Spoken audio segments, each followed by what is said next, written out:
I'm ready. What up? Let's get to it. So roll tide, full of pride, man. Shout out to the Alabama football team for stepping up to the challenge, baby. Getting the victory, a must win, a must needed victory. Keeping the playoff hopes alive, national championship alive, etc., etc. Great job, great win. Definitely a tale of two halves, right? But at the end of the day, they got the victory in an oppressive way. Versus a very offensive powerhouse team. A team in the Ole Miss Rebels that were scoring, 50 points a game? So shout out to the defense, especially. So let's just get right into it, man. First off, let's start with Jalen Milroe. Shout out to him. You know, he's been taking a lot of criticism, right? People saying, oh, is he the man for the job? He can't read a defense. I even said it myself. Now, we had a bad interception, a very bad interception down at the goal line. Inexcusable. He has to read the defenders better. He has to read the overall defense better, but that's part of the game, part of the process, right? He made a mistake, but at the end of the day, he made up for it. That's what it's about. But overall, Jalen Milroe had a solid game, and you talk about him throwing that deep ball. Oh, yeah, throwing that long pass. His accuracy is pinpoint on the money every time. Even standing in the pocket, getting hit hard, taking a big shot. When he lets that ball fly, he has great accuracy on those deep ball throws. It's just him being able to read the defense every play. His accuracy, mid-game accuracy, mid-throws, you understand? Just making the right decisions. But that deep ball, his deep bomb, oh, he don't miss, man. You gotta love it. Now, does he have things to work on? Yes, facts. Solid game from him. Improved. Showed that he is, no doubt, the starting quarterback for the Alabama Crimson Tide, and he should be. Proved he can compete and stand in that pocket and let it rip. So shout out Jalen Milroe, battling back, fighting back from adversity, the doubters, naysayers, right? Yeah, the naysayers. People said, even like myself, saying he couldn't possibly maybe read the defense, that he couldn't get the job done. Even though coaching played a big part, putting him in the best situation. But shout out Jalen Milroe, man, once again, killing the noise, proving the critics, the doubters, wrong, man. Started off shaky first half, which the whole team did. But he came out, finished the game strong, led his team to victory. Period. Bottom line, respect. Now we talk about just the Alabama team as a whole, offensive line. Like I say, it was a tale of two halves. First half, the offensive line didn't look good at all. If we're being real, they looked very bad. They looked slow, sluggish, They were getting beat, no run game, but they stuck with it. Most importantly, the coaches stuck with it, right? But the O-line, I got to reiterate, tale of two halves, but that second half, that looked like old school Bama football. Physical, punch you in the mouth. Great job by the offensive coordinators.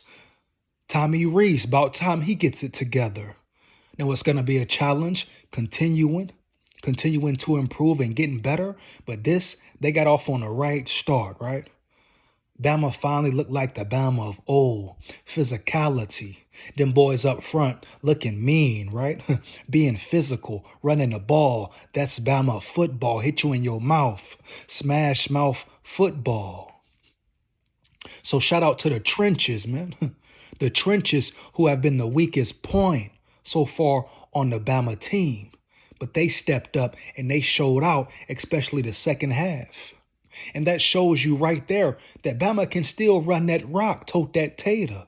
They can still be a physical squad. Yes, they can be explosive as well, but they are physical. You telling me they got big boys, 350 plus on the line for no reason? Oh, they there for a reason. Even Proctor, the young promising freshman, stepped up, right? He's been looking soft the whole season. Respect to him. So whatever it was, first half, second half, they came out ready. So I guess the team players only meeting helped. But the big thing about it, they got to keep it going. They can't afford to have 1 week good football, the next week piss poor. That's just facts, baby. Roll Tide set the standard, set the standard. But the trenches, the O-line, great job. Way to step up, way to get physical. Offensive coordinators, Tommy Rees once again. Second half, made the adjustments. That's what football is about, coaching. So obviously Tommy Rees realized something, right? Something clicked. Maybe he had an epiphany, baby. But whatever the case, whatever happened, great job overall, players and coaches. That's how it needs to be. Roll Tide full of pride. The season is still here, man. Playoffs natty right in front of them boys. Heavy. They continue to play like that, they can beat any team in the nation. I repeat, any team in the nation, baby. Heavy. But great job. Now we go to the defensive side of the ball. Matter of fact, before that, I got to give a bigger shout out to Tommy Rees, just for opening the playbook up, second half coming out, running the ball. But not only that, letting it fly, play action, right? Play action over the top, letting Jalen Milroe loose, tricking the defense, right? Switching it up, not being so predictable. That's what it's about. So I just want to give props when props are due. It's been a lot of pressure on Tommy Rees, right? Yeah, he's been bad. The first 2 games, he was very bad, in my opinion. Not doing his job, not putting his players in the best position to win. But today, versus a good team, period. I don't care what nobody say. Ole Miss was a solid team, one of the best in the nation. So props to all the coaches, man, the coaching staff. That's how you put your players in the best position to win. Hands down, man down. Heavy. Now let's go to the defensive side of the ball. The trenches once again. You understand? The whole D-line stepped up. Now the defense has been a strong point the whole season. They've been performing pretty well. Not great.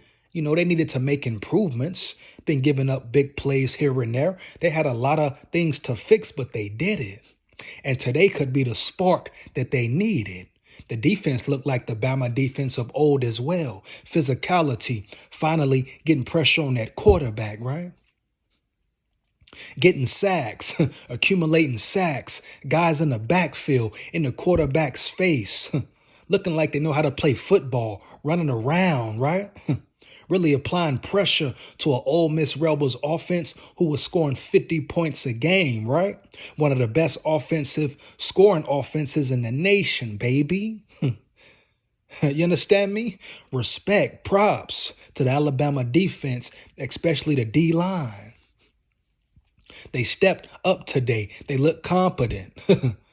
They benefited off of each other. The secondary benefited off of them.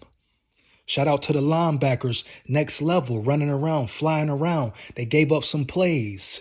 That touchdown, that quarterback draw in the red zone, I put that on a defensive coordinator. You got to have a spy on a running quarterback. You cannot let a quarterback sit and run around. You got to have the spy, but they made up for it. Secondary, great job in coverage, man. Locked down. You dig me? You understand? Locked down. Shout out Arnold, big plays. Kool-Aid, big plays. Lockdown, man. That's defense. That's the Bama standard, the Bama way. You understand me? You get my drift? That looked like guys who wanted to be on that field. Like I say, the tale of two halves. First half was very sloppy. Started slow. Looked rusty. I was worried for a minute, but they got it together. That's 4 quarters. If football was only a game of 2 quarters, it would have been a problem, but it's 4 quarters. That's complimentary football, man. Once again, the defense looking stout, fast, physical. They held the Ole Miss Rebels to 10 points, man. No team is doing that. No team, period. So the guys are finally stepping up. And like I said previously, this could be the spark that they needed for the rest of the season. You understand? Now we know what this team is made of, period. They can't hide it no more. They can't hide behind bad performances. They showed today clearly what they are made of and capable of, man, and what they can do on that field when they're all on the same accord, zoned in. And just think if they play 4 quarters of full football, not just 2, 4. So that's going to be the big deal for Bama, especially against better competition, baby. If they make it to play Georgia in the championship, the LSUs, etc., they got to play 4 quarters of football. They cannot allow the game to get away from them. But shout out to Bama, Roll Tide full of pride. Shout out to the special teams for setting the tone numerous times, delivering big hits, punching them in the mouth. Even on that, what they said he was leading with his helmet. Okay, it could have went either way, 50-50. But even then, bringing energy, bringing the pain, laying a hat on a hat, setting a tone. That's what it's about. That's Bama football. Guys flying around, right? Putting a hat on a hat. Being physical, aggressive, man. Great performance overall. Great team performance. That's what Bama needed. Starting brand new, a new season now, man. They got to keep it going. That's the biggest thing. Can they stay focused? Can they stay zoned in? Not have any mental lapses. They had some dumb penalties, dumb mistakes, gave away points in the red zone, on the goal line, right? Bad snap, no points, you understand? You got to score touchdowns in those moments. After a block punt at the 1-yard line, you got to put 6 on that board, baby. That's what separates the best teams, from the average teams. But that was all around Bama football, man. Big game, big important game, SEC opener. They demanded respect. They took respect, but they got to keep it going. That's one game. Let's not get crazy. Let's not crown them already. They have a lot more football left. The schedule gets tougher. You know what it is, man. Everybody want to see Bama lose. We saw the same thing last season, right? They can't afford to lose another game, right? Heavy. You talking about natty, playoffs, they got to stay zoned in. Every position, coaches, etc., starting with Nick Saban to the defensive coordinator, offensive coordinator, they need to zone in. But I love the way the coaches put their players in the best position to win and perform at a high level the whole game. That's what they got to continue to do, bottom line. Don't get complacent. Don't get comfortable. They may need another teams-only, players-only meeting, whatever it takes. They need to stay angry, stay mad, stay determined, and continue to play Bama football and set the standard, baby. Heavy, bruh. No way around it. Let me know how you feel about it. Make sure you like, comment, and subscribe. Hit that notification bell so you know when I'm on and rock and rolling. Support the channel for real. Takes less than 1 second, man. Roll Tide, full of pride. Like that.